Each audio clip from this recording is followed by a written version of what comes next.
Hello అండి. ఈరోజు నేను మీకు షేర్ చేస్తున్న ఈ స్మాల్ క్లిప్పింగ్ జపాన్ నుంచి అండి, టోక్యో నుంచి ఇన్ పర్టిక్యులర్. నేను వెళ్ళలేదు, మా అన్నయ్య వాళ్ళు వెళ్ళారు. వాళ్ళు నాకు తీసి పంపించారు. ఇంకా కొన్ని కూడా నేను మీతో షేర్ చేస్తాను మీకు నచ్చినట్టయితే. ఇది జపాన్లో వరుణ దేవుడు, గాలి దేవుడు, అదే వాయుదేవుడు గురించిటండి. ఈయన పేరు రేజిన్.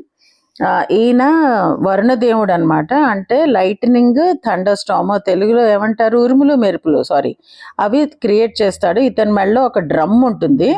ఆ డ్రమ్ నుంచి వాటిని క్రియేట్ చేస్తాడు. ఇతను ఎప్పుడూ కూడా గాలి దేవుడు అంటే మన వాయుదేవుడితోటి కలిసే ఉంటాడట. వీళ్ళిద్దరినీ కూడా మన గుళ్ళల్లో క్షేత్రపాలకులను ఎలా పెట్టుకుంటామో అలాగా వాళ్ళ గుళ్ళల్లో కూడా ఎంట్రన్స్లో పెట్టుకుంటారట వీళ్ళిద్దరిని.